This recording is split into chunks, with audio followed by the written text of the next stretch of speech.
Olá, assombrados! Eu sou Ana Paula e vou contar vários relatos para vocês, todos relacionados a policiais. É parte 2. Eu particularmente gosto muito desses relatos. E aí, como vocês estão? Espero que vocês estejam bem. Já vou pedindo para deixar o like no vídeo, se gosta do canal e curte os relatos, já deixa o seu like. Se inscreva se por um acaso ainda não for inscrito. E se quiser ver mais relatos, só que sem foco no sobrenatural, vai lá pro meu outro canal, o Conto pra Ana. O link tá aqui na descrição. Combinado? Então vamos aos relatos de hoje. Lembrando que todos os nomes de todos os relatos já estão trocados. E os primeiros é de um único rapaz. É um fulano que conta os 3 primeiros relatos desta coletânea, ok? E o primeiro é este, A Maldita Festa. Olá, meus queridos, Ana e Matheus, um forte abraço. Sou eu, o fulano. Estou aproveitando as minhas merecidas férias para contar alguns relatos para vocês, como foi combinado. No último relato que mandei, A Bruxa de Resende, trago aqui... No último relato que mandei, A Bruxa de Resende, trago aqui relatos meus, acho que como combinar... Ah, tá, entendi. Como foi combinado no último relato em que eu mandei, A Bruxa de Resende. Ok, então como combinado, trago aqui agora relatos meus e também de amigos da minha confiança. E como sempre digo, acreditem se quiserem. Se não, problema de vocês. Bom, esse relato, quem vivenciou foi eu mesmo. Eu não, foi ele, tá? Eu tô contando que eu sou ele agora. Foi eu mesmo. Em plena pandemia, eu me lembro, estávamos fazendo ronda quando vimos uma casa muito cheia de gente. Era uma farra só. E como não podia ter essas festas por conta do Covid, nós fomos até lá. Ana, minha amiga, era gente bêbada, drogada, sem noção, uma zorra. Entrei no portão e me apresentei. Sou o capitão tal, podem parar agora com essa festa. E eu disse, em plena pandemia, vocês estão loucos? E me pus de pé a esperar, né? Era um bando de adolescentes, uns saíam vomitando, sem roupa, debochando. Um desrespeito só. E foram saindo, mas do lado de fora nós ouvíamos gritos. E era de uma mulher. Entramos então, a casa era grande, era bebida, entorpecentes para tudo quanto é lado, mas lá no quarto, na parte de cima da casa, no segundo andar, tinha um monte de gente dentro desse quarto. E uma moça amarrada na cama.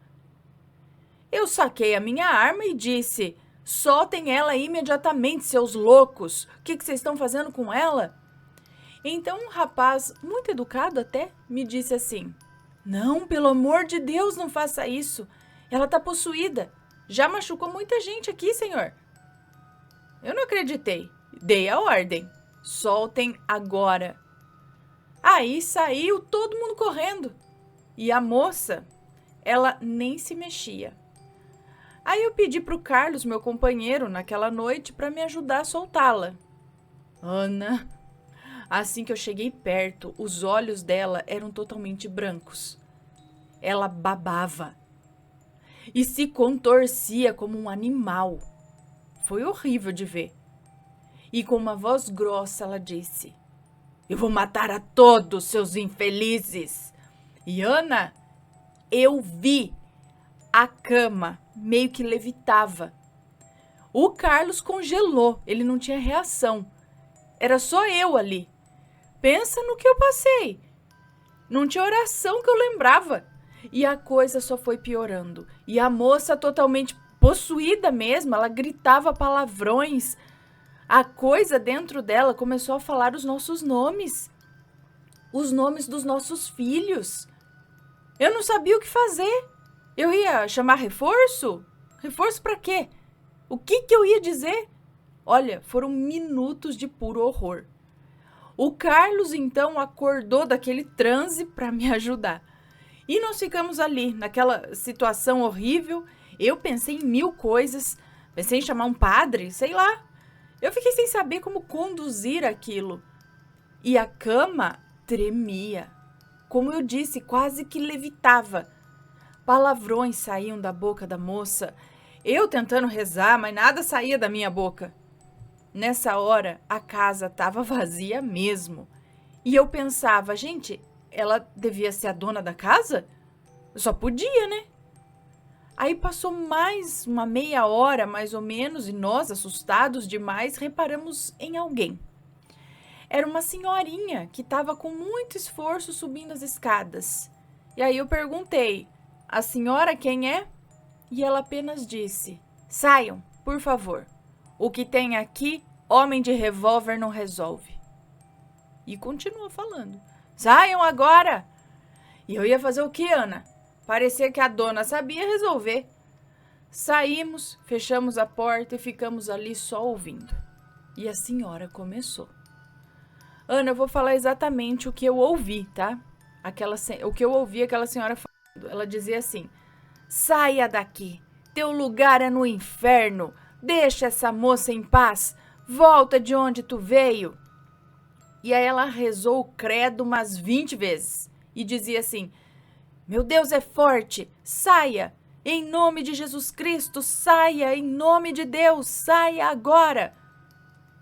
Bom, voltando eu aqui, eu já não ouvi a moça mais xingar, nem gemer e nem o barulho da cama, só a dona ali rezando. Ana, demorou umas 2 horas, até que a porta foi aberta. E aí eu vi uma moça linda sentada na cama, já desamarrada, com os olhos normais e um olhar tranquilo. Então veio aquela senhorinha e nos explicou o seguinte. Meus queridos, eu estava já deitada quando algo me acordou. Eu moro a 3 ruas daqui. Só senti que eu tinha que caminhar até eu chegar em algum lugar, e era aqui. Eu sou espírita e tenho muita fé em Deus. Essa moça tem muita proteção, porque mais um pouco, algo de muito ruim certamente iria acontecer nessa noite. A bebida, entorpecentes e coisas que o lá de baixo gosta, tinha tudo aqui nessa noite. E essa jovem, por ser mais frágil, médium, ela atraiu sem querer espíritos de baixa vibração, encostos que adoram essas festas. Eu sei que vocês não entendem, mas o mal existe, meus caros, ele existe. Assim que eu entrei, eu vi muitos deles por aí, vários espíritos. E continuou dizendo. Agora vocês podem ir, eu vou limpar a casa aqui, mandar tudo de ruim para o seu devido lugar. Limpar espiritualmente, ela estava falando. Quanto à moça, não se preocupem, ela vai dormir. E eu vou estar aqui. Assim que ela acordar, para poder ajudá-la. Pois disso vocês não entendem. Aqui não precisa de farda e nem de arma, apenas de Deus. Vão com ele, que Jesus Cristo os acompanhe. Ana, eu e o Carlos ficamos mudos, perplexos, e apenas obedecemos àquela senhora, que transmitia muita paz. Saímos da casa, entramos na viatura e nos olhamos, e eu disse, o que a gente vai colocar aqui, né? Como ocorrência, ou o quê? O Carlos só balançou a cabeça, como que eu ia relatar tudo que a gente viu? Então resolvemos deixar como uma simples ocorrência de som alto. E combinamos de deixar isso quieto, como muitos dos nossos amigos também policiais fazem. Vocês não fazem ideia de cada coisa que acontece. Coisas que os nossos superiores nem ligam mais.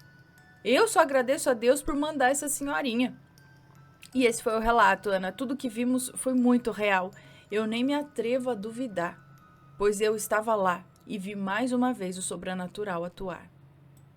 Gente, quanta coisa que esse povo não vê. Ah, você que é policial aí, pode contar do que as coisas que esquisitas que vocês já viram aí. Quero saber. Bom, próximo relato dele também. O menino. Bom, esse relato ocorreu ano passado. Eu estava fazendo as minhas rondas, tudo normal, já passava aí das 3 horas da manhã. Naquela noite eu tava sozinho. Meu outro colega policial tava doente. E eu fui rumo ao posto de gasolina. Eu tava com muita fome. Quando do nada eu vejo um menino andando na pista. Ele era pequenininho, parecia ter uns 6 anos de idade. Lógico que eu parei, né? E ele me olhou assustado. E aí eu perguntei: "Oi, rapaz, cadê seus pais? Você fugiu? Entra aí, eu vou te levar pra casa. É perigoso pra você. Vamos?" Ana, o menininho tremia de frio. Era um garotinho magro, loirinho, baixinho. Tava só de bermuda e uma camiseta. Eu fiquei com muito dó. Aí eu perguntei: "Você tá com fome?"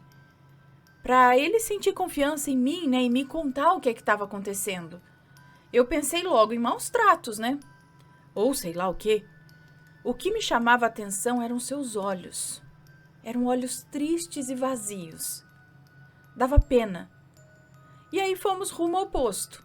Peguei um casaco no banco de trás, vesti nele.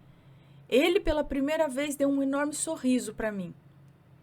Entramos na lanchonete, ele pediu suco, batata frita e um hambúrguer. E eu também. Ana, ele comia com tanto gosto. E eu tentando conversar. E nada. Ele só disse assim: "Não se preocupe, senhor, eu moro perto." Então eu questionei: "Mas qual que é o seu nome?" Ele não quis falar. E eu disse: "Garoto, comigo você tá seguro, tá? Pode me contar, ninguém vai te fazer mal." Ele só sorriu mais uma vez e eu disse a ele: "Rapaz, me espera aqui, ok? Eu só vou pagar a conta ali, beleza? Já volto." Ana, foi o tempo de dar 2 passos e olhar para a mesa e cadê o menino? Ele simplesmente sumiu.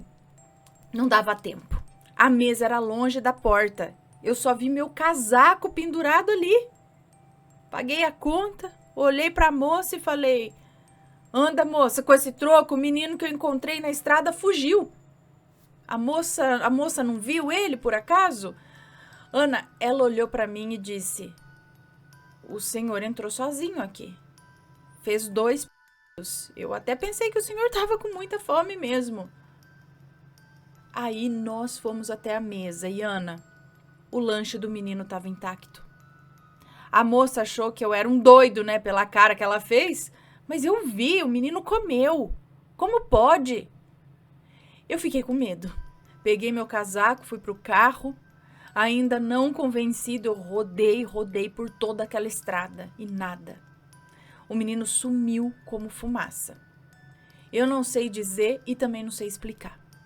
Só sei o que eu vi. E eu olhei em tudo. Dentro do carro, banheiro, tudo antes de sair.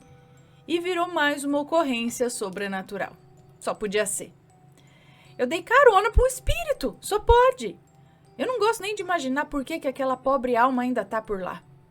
Me deu tanta pena. Poxa, eu tenho filhos. A gente fica comovido. Mas só Deus sabe. Eu não sei de nada. Sou apenas um policial que mais uma vez viveu o sobrenatural. Que Deus possa ter misericórdia da alma daquele garoto. E esse foi o relato. Tadinho. Reza, manda eu rezar, fazer alguma coisa para esse menino. Vixe, só imagino coisa ruim que pode ter acontecido com ele. Né? Ou, sei lá. Ou outra dimensão. Não sei lá. Se for o espírito de um garotinho, alguma coisa triste aconteceu aí. Próximo relato ainda do mesmo moço, do mesmo policial. A velha transparente. Bom, esse relato aconteceu com o Renato, um grande amigo meu. É curto, mas eu lembrei e achei interessante. O Renato, além de ser padrinho do meu filho, é um homem muito sério. Ele me contou que uma certa noite, fazendo ronda, deparou-se de longe com uma velha no meio da estrada, prestes a ser atropelada. Diz ele que parecia que ninguém via a mulher andando ali e que ela era transparente. Renato disse que buzinava e buzinava, mas ninguém parava.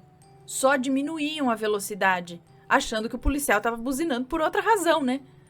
Então o Renato foi se aproximando dessa tal velha aí, totalmente transparente. Ele desviou o carro e a velha, com um sorriso macabro, olhou pra ele e atravessou bem na frente. Tipo, ela não desviou. O Renato passou por ela, como se ela não fosse nada. Ele olhou pra trás e lá estava a velha, passeando no meio dos carros.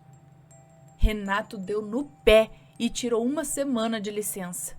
Só contou pra mim e pra mais um outro amigo da nossa confiança. E esse foi o relato. Quem sabe o que aquela velha transparente fazia naquela estrada? Segundo o Renato, ela estava vestida como uma pessoa normal, só que transparente. Um espírito? Vai saber. Volto aqui com mais relatos. Ainda tem alguns que eu vi e outros eu preciso conversar com as vítimas que se depararam com essas assombrações. Abraços fraternos. Um beijo para você, muito obrigada. Nossa, isso me lembrou um relato. Então, dizem que nas estradas tá cheio dessas coisas, né? Inclusive, muitos querem provocar acidentes, né? Não sei que tipo de ser que fica por lá fazendo baderna, mas diz que tem bastante. Por isso a gente deve pedir muita proteção quando sai para as estradas. Isso me lembrou um relato de um policial que ele conta que estava passando com a viatura e uma mulher veio do canteiro central da rodovia, veio para cima da viatura. E tanto que, tipo, não deu para fazer nada. Ele só escutou o baque no retrovisor e brecou, né? Lá na frente. Falou, atropelei a mulher, né? Parou, olhou para trás, nada. Não tinha nada. Desceu da viatura, nada. Não tinha mulher na estrada, não tinha mulher no canteiro central, não tinha mulher em lugar nenhum. E ele falou, impossível a mulher ter, sei lá, a mulher não voou também, né? Ela não pegou na frente do carro, pegou o retrovisor, entendeu? Não ia dar tempo dela correr e se esconder ou sei lá o quê. Eu sei que ele relata que essa mulher surgiu do nada, ele bateu com o retrovisor nela e ela sumiu total. Então, eu lembro desse relato, faz tempo, mas é mais ou menos isso, tá? Não sei se estou sendo bem fiel à história, mas que eu me lembro foi algo assim, né? Então, as estradas, dá para encaixar outra coletânea temática aqui, estradas, né? Bom, vamos para o próximo relato, e agora este é de um outro moço, tá? Um outro moço que nos conta. O Pantel da Mata. O que é Pantel? O que é Pantel? Será que vai explicar? Bom, oi Ana, tudo certo? Hoje quem te escreve é um seguidor lá de Recife, Pernambuco. Ele se identificou como fulano, o que segundo ele é outra pessoa? Não é a pessoa que me fala. Bom, o que segundo ele é só porque acha engraçado quando você chama alguém assim. Mas não se engane, fulano é policial civil e apaixonado por lendas e folclore brasileiro. E o que ele viveu, embora... Então, é alguém que está me passando o relato do fulano, né? E o que ele viveu, embora não tenha sido exatamente uma cena de filme de terror, deixou marcas reais. E ele garante, o Pantel da Mata existe. Gente, o que é Pantel? Agora eu preciso pesquisar. Pantel da Mata. Olha lá.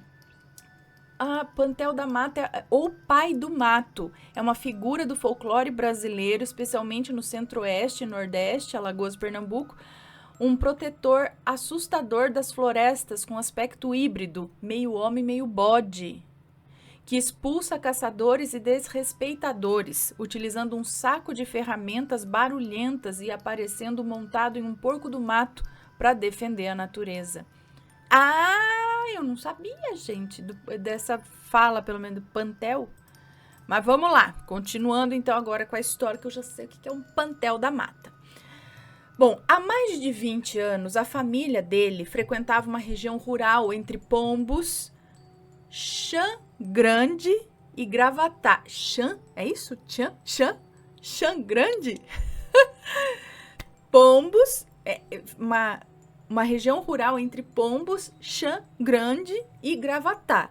Uma área encravada no coração da Mata Atlântica pernambucana, aos pés da Serra das Russas. Uma zona úmida, cheia de engenhos antigos, casarões centenários e histórias de arrepiar que circulam por ali há gerações. E é justamente nessa região que vive, ou pelo menos dizem que vive, o Pantel da Mata. Uma criatura misteriosa, às vezes descrita como um lobisomem, outras como um guardião da floresta, no estilo curupira ou caipora. Seja como for, ninguém quer topar com ele no meio da estrada. E adivinha quem é que topou? Tudo aconteceu agora, em junho de 2025. O fulano estava ajeitando a chácara da família para uma festa de São João. Chuva caindo, friozinho típico da região, aquele clima de interior, e já passava das 8 da noite quando ele decidiu voltar para Recife com a mãe e com a filhinha de 5 anos. O trajeto incluía uma estrada que ele normalmente evita à noite. 9 quilômetros de pista sem iluminação, cheia de curvas e praticamente sem casas. Ele não teme o folclore local, mas como policial, teme algo bem mais real. Um assalto, um pneu furado no meio do nada, essas coisas.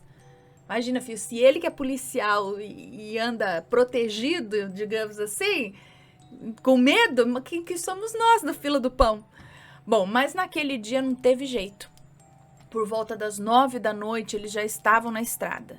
Chuvinha leve, asfalto molhado e ele dirigindo devagar. Foi então que, ao se aproximar da descida da serra, os faróis iluminaram algo estranho. 2 olhos alaranjados, na altura de uma placa de trânsito. E para você ter uma ideia, essas placas ficam a cerca de 2 metros do chão. Ah, o zóio estava aos 2 metros do chão? Tá, os 2 olhos alaranjados estavam na altura de uma placa de trânsito que fica a cerca de 2 metros do chão. E o fulano pensou, que bicho de fazenda tem essa altura? Mas a resposta não veio. Ele reduziu ainda mais a velocidade com medo do bicho atravessar a pista, né?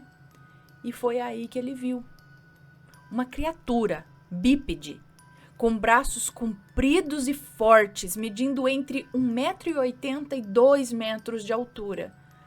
E pesando, segundo ele, algo em torno de uns 100 quilos. A pele parecia acinzentada ou preta, com poucos pelos no peito e no ventre, mas com a cabeça, o pescoço e os braços cobertos por uma pelagem mais densa. O rosto, mais animal do que humano, algo entre um urso e um porco.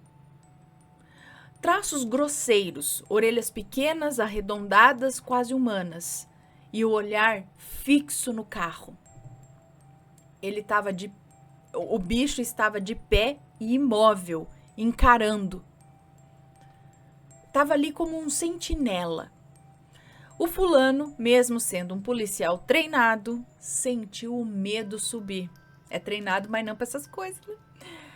Mas a curiosidade também subiu. A arma estava ali, ao alcance. Como sempre fica em viagens noturnas pelo interior, não é mesmo? Mas ele não saiu do carro. Claro, a filha pequena estava ali.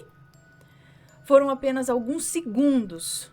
O carro passou devagar por aquilo. A criatura apenas virou a cabeça, acompanhando o movimento com os olhos. Não avançou, não fugiu também. Só ficou ali, observando. Depois que passou, o fulano tentou racionalizar o que tinha visto, mas não conseguiu explicar. Não era um homem, não era um animal conhecido. Não era um vulto, nem uma ilusão. Ele garante: a criatura é real, eu vi, de perto. Não foi um sonho, não foi invenção. Desde então, ele está decidido a investigar mais. Quer descobrir se existem outros relatos, se há mesmo um tal Pantel da Mata, ou o chamado lobisomem da Mata de Ronda. E prometeu, se descobrir mais alguma coisa, vai voltar para contar.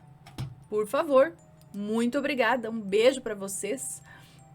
E então, gente, existem essas criaturas e dependendo de como, né, alguém vê, pode descrever como lobisomem, pode descrever como caipora, pode, né?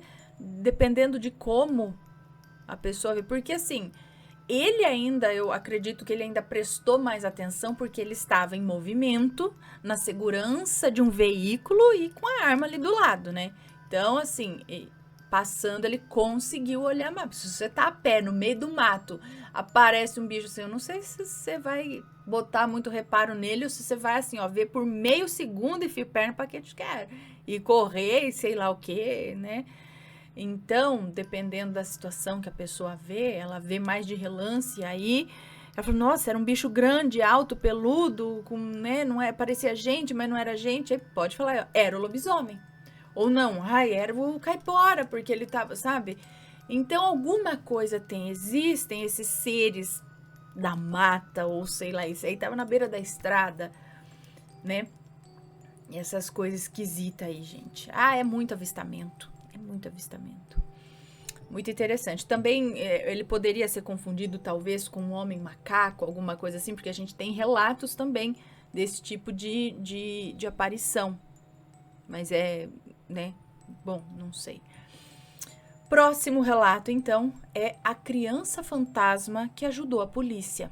É uma moça que nos conta.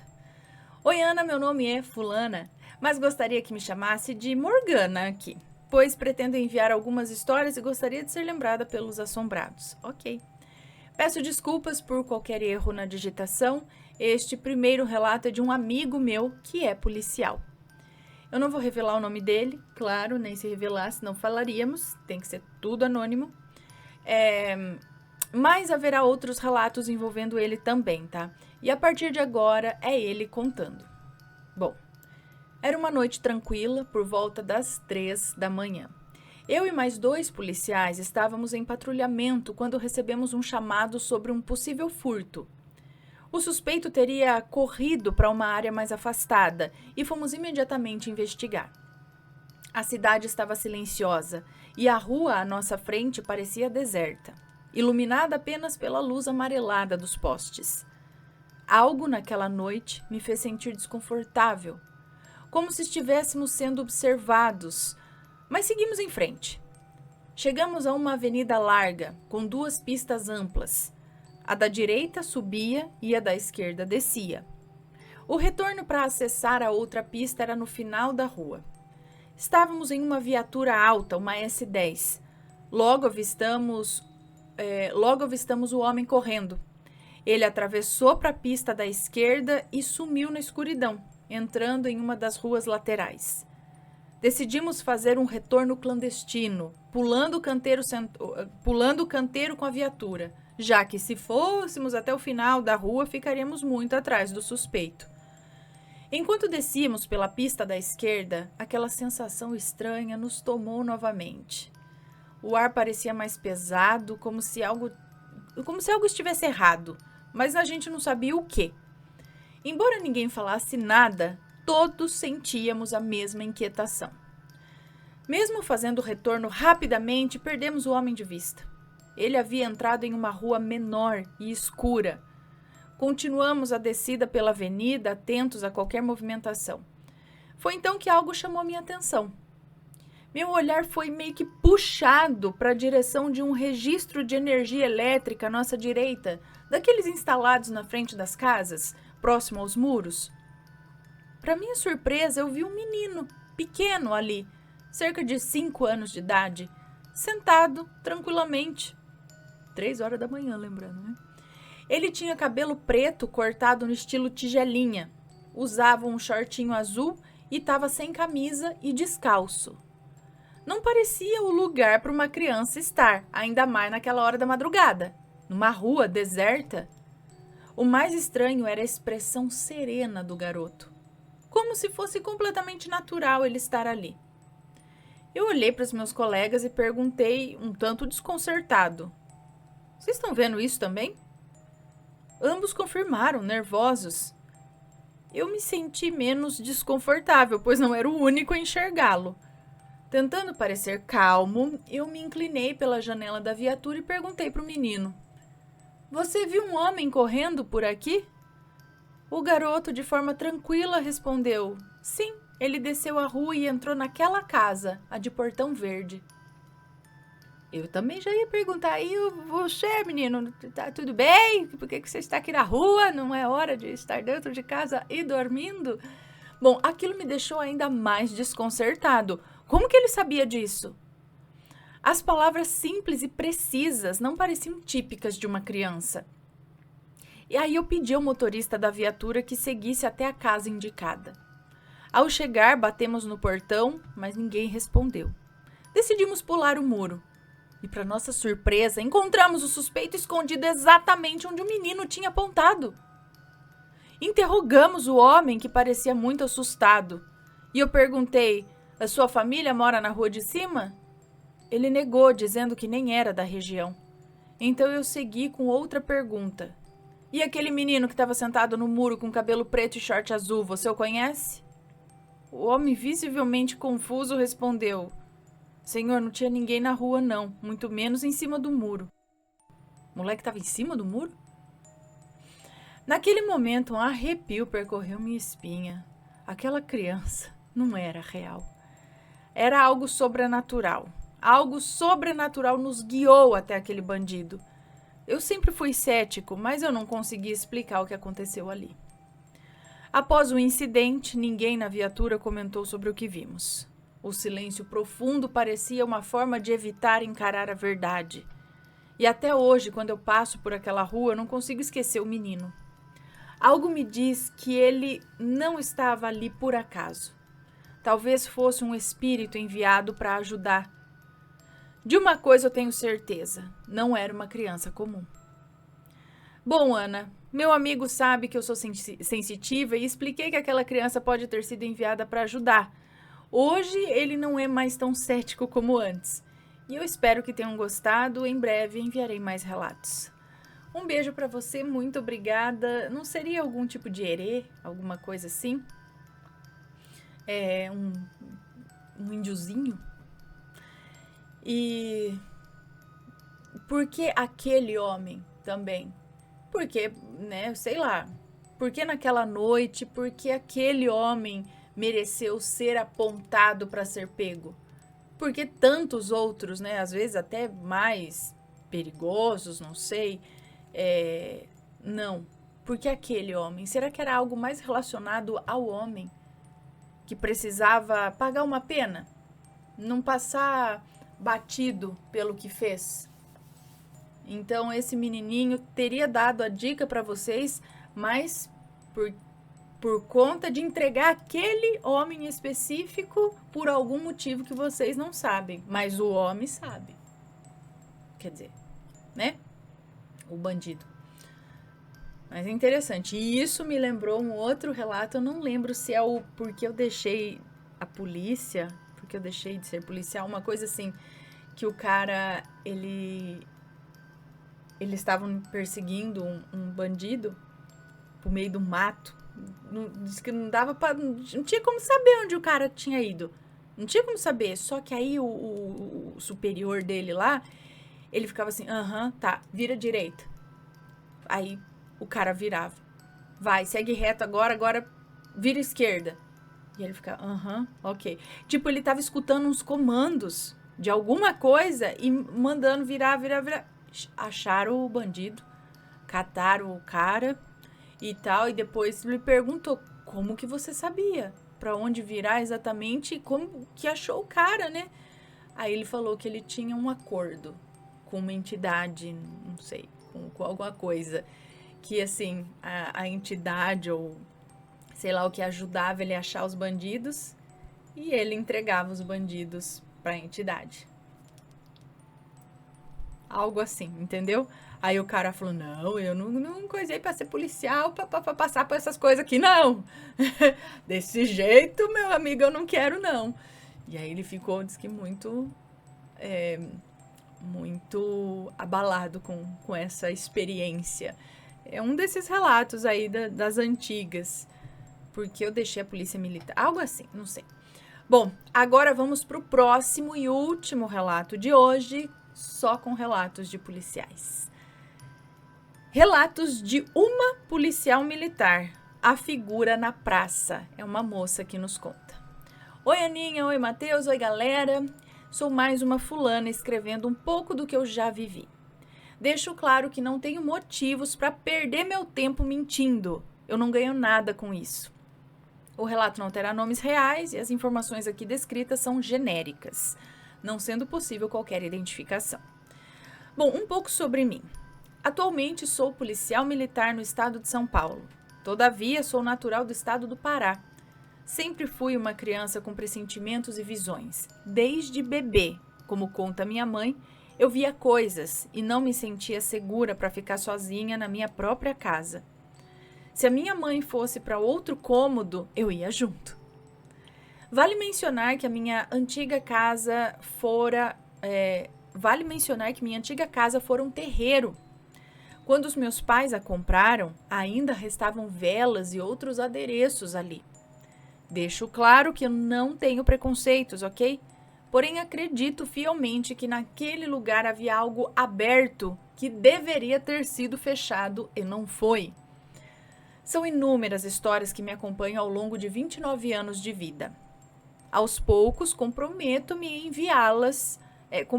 a enviá-las caso seja interessante. Por favor, pode enviar. Hoje contarei uma situação que vivi em serviço. Era mais uma noite de patrulhamento, como outra qualquer, na escala 12/36 noturna, provavelmente entre 3 e 4 horas da manhã. A noite estava calma, o rádio parado, nenhuma ocorrência. Lembro-me de ter um pressentimento estranho. Com o tempo aprendi a não ignorar pressentimentos. Patrulhava lentamente, observando as ruas vazias, quando meu alerta mental ligou. Estávamos passando próximo a uma praça. Geralmente, usuários de drogas e outros afins aproveitam praças mal iluminadas. Nesse dia, eu estava na função de encarregada. Trabalhamos em 2 pessoas, ou a encarregada ou encarregado e o motorista ou a motorista. O clima estava frio, porém confortável. A praça tinha mato alto e apenas uma luz acesa, bem no meio dela. Olhei diretamente para lá e havia uma mesa de cimento e uma moça com um agasalho cinza, um moletom com capuz que cobria seu rosto. Cabelos loiros bagunçados. Era possível ver com dificuldade a sua expressão triste e agoniada. Eu não tenho certeza se ela chorava, mas com certeza ela parecia arrasada. Ela estava sentada no banco, com o rosto levemente voltado para baixo, como quem estivesse pensando. Bom, pairava tristeza ali. No meu íntimo pensei, essa moça tem jeito de quem vai tentar contra a própria vida. Algo ruim deve ter acontecido com ela e veio espairecer aqui na madrugada. Ou será uma usuária? Passamos por ela a poucos metros de distância. Era impossível não vê-la. Perguntei para o meu parceiro se ele havia notado a expressão da moça e comentei que ela estava sozinha no escuro, o que era perigoso. Ele riu, dizendo que não viu nada. Eu ri um pouco nervosa, achando que ele estivesse brincando, mas eu queria provar que a moça estava ali. Então eu pedi para que ele retornasse à praça. Vale deixar claro que a pracinha é cercada com muros e grades para que a bola não saia do local, entende? E que há apenas uma entrada e uma saída. Ainda estávamos na rua, então logicamente a moça não havia saído dali. Voltamos calmamente, adivinha? Nada de moça ali, apenas a luz fraca, sem ninguém no lugar. Meu parceiro se arrepiou. Saímos de lá chocados e sem entender nada. Ele pediu para irmos para perto da base e aguardarmos o horário de irmos embora. Ele era um tanto quanto cético, mas claramente sentiu algo ali. Não quis mais comentar sobre o assunto, apenas disse, tá, já deu por hoje. Até hoje eu lembro da feição triste e me pergunto, e se eu tivesse parado a viatura e tentado abordar ou falar com a moça? Nunca saberemos, né? Eu tenho muitos outros relatos vividos por mim e também por amigos. Logo mais retorno para contar. A madrugada guarda coisas que não podemos explicar. É isso aí. Um beijo para você, muito obrigada. É o que eu falo, gente, deve ter tanta história, né? Esses policiais, tanta coisa que eles devem presenciar nas madrugadas, nas ocorrências, que não dá para explicar. Olha, podem contar aí os seus relatos aqui, que eu amo esses relatos. Todo mundo anônimo, ok? A gente só quer saber das histórias. Beleza? Bom, você tem alguma história, envia pra gente. Se for comentar, que seja com respeito, por favor.